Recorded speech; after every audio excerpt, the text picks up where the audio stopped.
الحمد لله رب العالمين ثم الصلاة والسلام على رسول الله. My dear respected brothers and sisters, as you can see, the title is Go Hard or Go Home.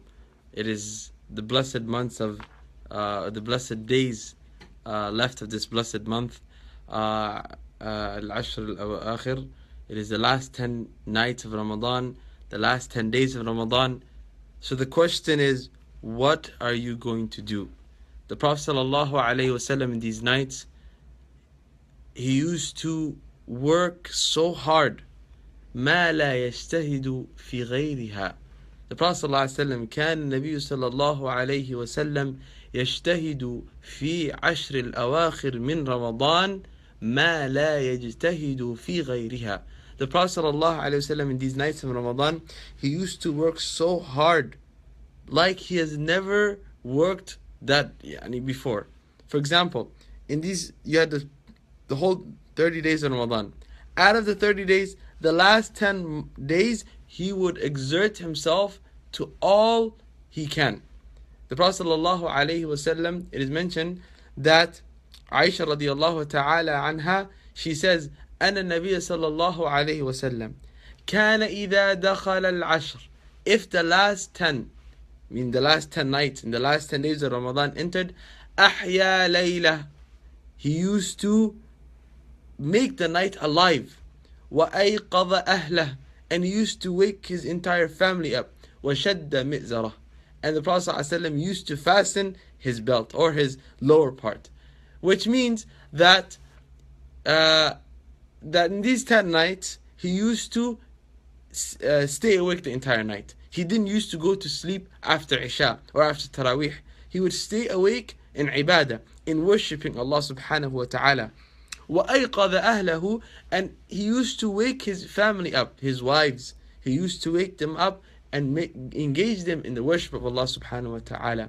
وَشَدَّ مِئْزَرًا. The ulama, they give a couple interpretation. They said كِنَايَةٌ عَنِ الْإِسْتِعْدَادِ لِلْعِبَادَةِ.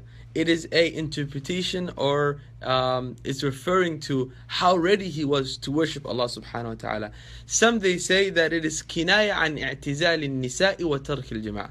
The Prophet sallallahu alaihi wasallam used to leave the having conjugal relationship with his spouses. But the key thing is, ayyuha al-ikhwa, my dear brothers and sisters, is this blessed month of Ramadan, what are you going to do differently in these nights? In this blessed month of Ramadan, what are you going to do? If you cannot push yourself in these nights of Ramadan and in these nights of ibadah, and you miss out on these nights and this opportunity, you have missed out on a great fortune. Is it as if I told you to go into a bank, and I told you go into the vault and grab as much as money and jewelry and whatever thing that you desire. You have this amount of time. Grab it and grab it and grab it. And then you come out with grabbing the least amount of things. Who is lost? It's you. So this month of Ramadan is a month in where you get to.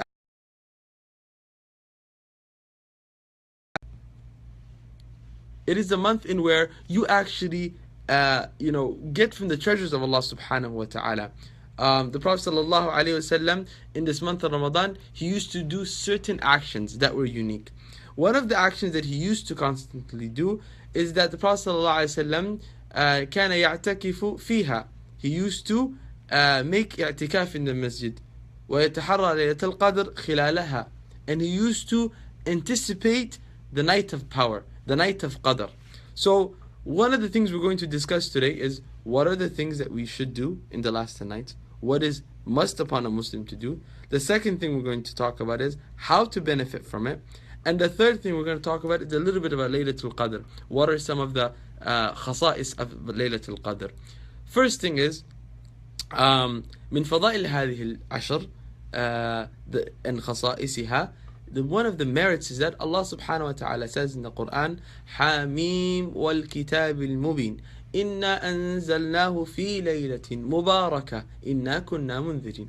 Allah subhanahu wa ta'ala says that Inna anzalna, verily we have revealed, meaning the Quran, fi laylatin mubarakah, on a blessed night. And this blessed night, some of the ulama, they say it was the night of Qadr. It is the night where Allah subhanahu wa ta'ala revealed the Quran. And Laylatul Qadr, according to the majority of the scholars, it is in the time of the last 10 nights of Ramadan. The day of Laylatul Qadr that we're looking for is the night in where Allah subhanahu wa ta'ala has preserved that special night for us. Now, what is Laylatul Qadr? A lot of people, they just hear it. Is it the 27th night? Is it just some, any of the odd nights? What makes Laylatul Qadr a special month, a special night? First thing is that Laylatul Qadr is a month in where, or a day, or a night in where Allah subhanahu wa ta'ala, if you are caught and Allah subhanahu wa ta'ala records you among the people that are worshipping or doing ibadah that night, you will get the reward of 1,000 months of ibadah. 80 years will be directly deposited into your account. Imagine, all you gotta do is, this night you gotta work, and then directly the next day in your account, you're gonna find a couple $100 million. How are you gonna feel that day? You're gonna feel very happy, right? Who would miss out on such a special moment, an extra bonus from Allah subhanahu wa ta'ala? So Laylatul Qadr is the bonus for the believers. It is the night in where Allah gives extra. Some of the ulama, they say, why is it mentioned as Laylatul Qadr? Why is it the word Qadr used? The ulama, they give two interpretations. Some, they say, the first view is that Al-Qadr, the meaning of it is tashrif, or it is honor, الشرف, the night of honor, the night of the night that is special, the revered night, which it means because the Quran was revealed. إِنَّا أَنزَلْنَاهُ فِي لَيْلَةِ الْقَدْرِ وَمَا أَدْرَاكَ مَا لَيْلَةُ الْقَدْرِ لَيْلَةُ الْقَدْرِ خَيْرٌ مِنْ أَلْفِ شَهْرٍ. So this night of Laylatul Qadr is better than 1,000 other months. And Allah revealed the Quran this night. So it has a special significance in the eyes of Allah, the angels, and how the Prophet ﷺ used to anticipate that one night. So that is Laylatul Qadr. The other view, and why it's called Laylatul Qadr, the ulama, they say, it is because it is the month in where Allah subhanahu wa ta'ala, it says in Laylatul Qadr, when He talks about it, Al-Qadr, to mean it is the night in where Allah subhanahu wa ta'ala writes down all of the things that is going to happen for that year. All that is going to be decreed that year, Allah subhanahu wa ta'ala writes it down. So it is called the night of Qadr for that reason. So both views are also correct according to the majority of the scholars. So Allah subhanahu wa ta'ala fiha yufraqu kullu amrin hakim, like Allah subhanahu wa ta'ala says that it is the night of maqadir al-khalaiq. It is the night in where Allah subhanahu wa ta'ala will give everyone the allotted rizq, who will die, who will live this year. That is what Laylatul Qadr is. So in the last 10 nights, it is when we have to go hard, and if you can't do it, then you're gonna lose out this month. So you gotta go hard. You gotta push yourself. You can't miss the Taraweeh prayer. You cannot miss a moment of reading the Quran. You cannot miss a moment in where you are, you can't miss anything, that is going to actually add into your account. So these 10 nights, I know it's sort of like, it's been a long Ramadan. It's been tough, the fasting, the summer, the heat, the long hours. Everyone is going through the hardship. But Allah subhanahu wa ta'ala, He loves to see His believers struggle for Him. He loves to see when His beloved slaves, they go through hardship for Him. That is a sign of a believer, that a believer goes through the hardship for the sake of Allah subhanahu wa ta'ala. So I want you to right now make a plan for yourself. In these 10 nights, tonight starting, right, after Maghrib Salah, it's going to be a different moment. It's going to be a different mindset. From this moment onwards, I'm a different person. I am going to engage in a different type of ibadah. I'm going to be on another level. I'm going to try to achieve the impossible. That is the type of mindset a believer needs to have. And when a believer thinks like that, then Allah subhanahu wa ta'ala will facilitate things for them. So one of the things that the ulama, they say is that a person should do, one of them is i'tikaf. To stay in the masjid. I'tikaf means luzum. To stay and to stay put in one place in the masjid the whole entire duration of that 10 nights, starting after Maghrib all the way to when Eid is announced, which is generally that Maghrib, the 29th night, or until the 30 nights of Ramadan is completed. So once you have fasted and completed all of those nights of of i'tikaf, then a person can go home and give sadaqatul fitr. So a few things that I want to mention is that in this month of Ramadan, if Allah has given you that opportunity where you don't have that much commitment to work, that much commitment to a lot of other things, make i'tikaf. Both men and both male and female, they can both make i'tikaf in the masjid and stay in the masjid for those 10 nights and try to catch all the nights of tahajjud, and on top of that catch the tarawih. Make a schedule for yourself to finish the Quran in these 10 nights. Not one time, multiple times. Try to make a goal, or at least in these 10 nights, I'm going to finish the whole entire Quran. So that means every day, if you read 3 juz a day, you can finish the Quran. You can easily do it without any hardship. After every salah, read, half a juz, and you will try to finish the Quran. So try to make i'tikaf this last 10 nights, because this is the moment in where you're going to really see how far you can push yourself. The other benefit of making i'tikaf is that the Prophet ﷺ never left the sunnah. From the time he went to Medina till the day he died, he made i'tikaf. Every year he made i'tikaf. The Prophet ﷺ never left his action. So if you have never made i'tikaf, and you have never made, sleeping in the masjid for those 10 nights, try to stay in the masjid and spend your nights there in the masjid. The other thing that you can do that is going to increase you in level and in merit is reading the Quran, making special dua. It's just not coming for the 29th night and coming 30 minutes of tahajjud prayer. That's not really going to cut it out. In order to get the whole 10 nights, and to get Laylatul Qadr, the night of power, you gotta really go out of your way that whole entire night. Because Laylatul Qadr could land on any of the 10 nights, according to a lot of the scholars. It could land on the 20th night, it could be tonight, it could be tomorrow night, it could be the night after that. So, why miss out on that one night? So the way to do it, the ulama, they say, is try to be consistent in all of your actions throughout the whole 10 nights. And every night you should do the same things. You should not leave. That's why the Prophet ﷺ, ahya layla. The Prophet ﷺ used to stay awake the entire night.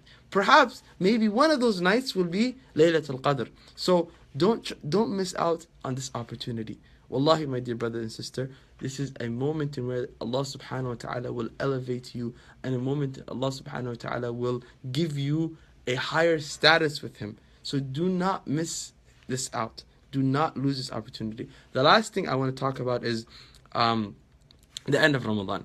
Okay, so let's say we get to the end of Ramadan, we fasted our month. A believer needs to ask himself, okay, I fasted entire 30 days. What did I accomplish? What's my goal? What's my what am I trying to accomplish at the end of this few nights? What is the goal? Well, the question is, what was your goal at the beginning? And what have you, as of right now, have you accomplished? What did you do right now, so far? From this day of Ramadan started to this day, what have you, what do you have in your account? Ask yourself these things. And once you ask these questions to yourself, then you will realize that, either you were on the right track or you fell off. You're gonna realize it by now. So, by the end of Ramadan, I want you to really take an accountability with yourself and say to yourself, did I really use my Ramadan the way that I was supposed to? Or did I really, just mess it up? Did I lose out on Allah? Ask yourself right now this question and see what place you're at. And at the end of Ramadan, try to see if you can, change those habits that were making you unable to have it beneficial in Ramadan. The last and final thing before I end this program is, as a Muslim, in the month of Ramadan, it is the month of dua. It is the month in where you ask Allah subhanahu wa ta'ala and Allah gives. You ask, Allah gives. You ask, Allah gives. In this month of Ramadan, how many times did you make dua to Allah? How many times did you, have special moments in where you were asking Allah from His treasures? How many times did you make that effort to actually, ask Allah, oh Allah, grant me this. Oh Allah, forgive me. Oh Allah, I have sinned this entire year. Oh Allah, forgive me. The Prophet ﷺ, in the month of Ramadan, or in the night of Laylatul Qadr, he used to make a special dua. Allahumma innaka afuwun tuhibbul afwa fa'fu anni. Look at this dua. The Prophet ﷺ used to say, Oh Allah, you are the one that forgives. إِنَّكَ عَفُوٌّ تُحِبُّ الْعَفْوَ. You are the one that forgives. And you love to forgive. فَعْفُ عَنِّي. Forgive me. This, in the month of Ramadan, or in the night, in the last 10 nights, every night, you should make this dua. Allahumma, oh Allah, oh Allah, oh Allah, Allahumma innaka afuun. You are the most forgiving. You are the most forgiving. Fa'fu anni. Forgive me, oh Allah. Allahumma innaka afuun tuhibbul afwa fa'fu anni. Make this dua. Make it part of your life. Ask Allah to forgive you. Clean that slate and make yourself have a new relationship with Allah subhanahu wa ta'ala. So we ask Allah subhanahu wa ta'ala to give us the tawfiq and the understanding and the ability to really go hard these 10 nights and to actually reach the level that we really want. Subhanakallahumma bihamdi nashhadu an la ilaha illa anta astaghfiruka wa atubu ilaik. Wassalamu alaikum wa rahmatullah.